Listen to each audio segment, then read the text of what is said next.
Assalamualaikum warahmatullahi wabarakatuh. Innal hamdalillah asyhadu an la ilaha illallah asyhadu anna Muhammadar Rasulullah. Allahumma sholli ala sayyidina Muhammad wa ala ali sayyidina Muhammad. Anak-anakku yang berbahagia, juga rekan-rekan semua. Sebelumnya salam kenal dari Ciasem. Nama saya Haji Warman. Saya adalah guru IPS di SMP Negeri 1 Ciasem. Alhamdulillah sudah cukup lama, 24 tahun sekarang belum mengajar di sini. Pada kesempatan ini saya selaku guru IPS, kemudian kebetulan basic saya IPS sejarah, maka sedikit akan mengenalkan dulu tentang Ciasem.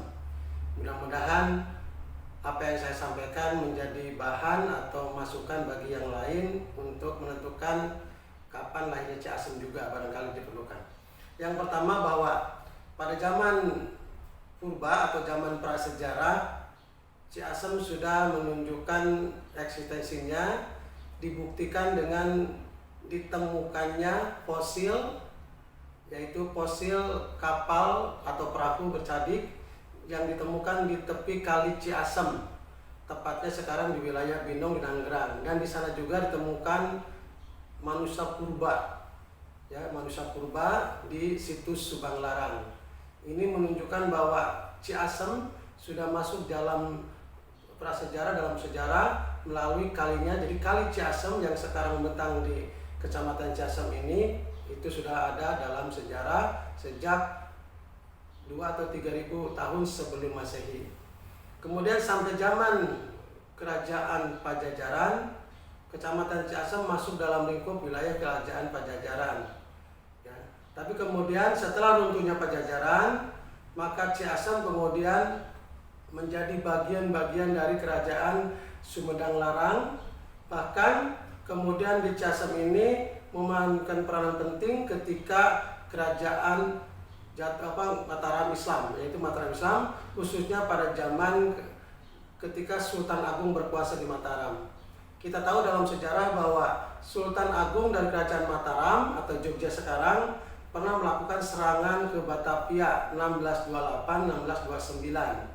Nah, sebelum itu 1624 pasukan dari Mataram pernah mengirimkan dulu tim pasukan awal untuk membuat lumbung-lumbung pertahanan, baik dari wilayah Jawa Tengah sampai Cirebon, Indramayu, Pamanukan termasuk Ciasem. Nah, Ciasem ini termasuk ada lumbung yang ditempatkan di sana, dengan pengawalan lebih dari 400 orang prajurit. Seluruhnya ada 1.000 prajurit, 400 diantara tempatkan di Ciasem.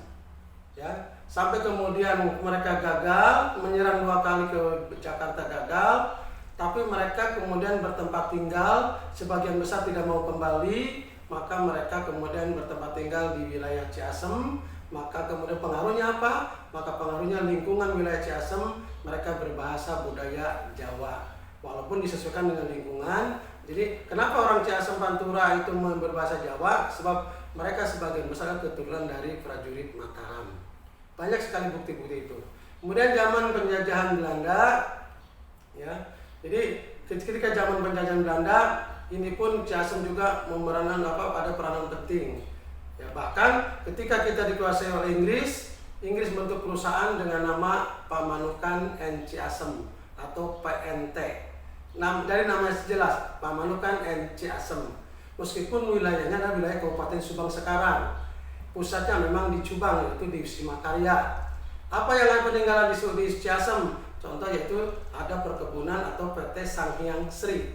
Nah, di Sanghyang Sri itulah adalah pusat PNT di sini di Ciasem, Pamanukan and Ciasem. Dan di Subangnya adalah perkebunan yang sangat luas, lebih dari 212 hektar, 212.000 hektar itu perkebunan milik PNT Pamanukan and Ciasem. Kemudian masa perjuangan pergerakan kemerdekaan, Ciasem juga memainkan peran penting. Salah satu yang perlu dicatat dalam sejarah adalah bahwa tahun 1916 di Sukamandi itu sudah berdiri, yaitu organisasi Sarekat Islam. Bahkan di Subang ada 2, di Sukamandi dan di Piring Kasar. Artinya apa? Bahwa Ciasem sudah ada dalam beberapa sejarah, yaitu pada masa pergerakan nasional dengan dilahirkannya yaitu Syarikat Islam. Ya. Dalam perkembangan selanjutnya setelah kemerdekaan, maka Ciasem kemudian bergabung dengan Purwakarta dan akhirnya Ciasem sendiri bergabung dengan Karawang Timur yang kemudian pecah menjadi Kabupaten Subang, yaitu yang berdiri tahun 5 April 1948. Jadi sekarang Ciasem adalah salah satu kecamatan yang ada di Pantura Kabupaten Subang yang terletak antara Pamanukan dan wilayah Patok Besi atau Cikampek dan merupakan jalur utama Pantura. Walaupun sekarang jalurnya udah kalah oleh Tol Cipali.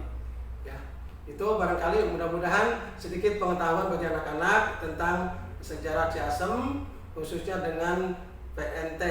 Satu hal yang perlu diingat juga bahwa sejak ketika kita dikuasai oleh Inggris, yaitu yang namanya Raffles, bahwa Raffles itu senang dengan singa, bahkan dia mendirikan patung namanya singa, kemudian menjadi negara namanya Singapura. Nah, oleh orang-orang Ciasem dan Pamanukan dibuat patung-patungan yang kemudian dibentuk dari pohon pisang, ditunggangi sama anak-anak kecil dan ditabui dengan ember dan sebagainya.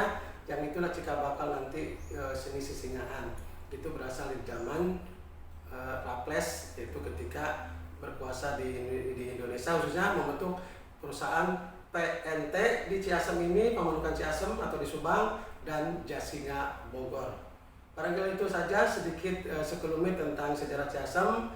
Mudah-mudahan ada manfaatnya. Bagi yang sudah lebih tahu dari Ciasem, mohon masukan. Terima kasih atas perhatiannya. Mohon maaf apabila kekurangan. Akhirul kalam, wassalamualaikum warahmatullahi wabarakatuh. Bravo SMP 1 Ciasem.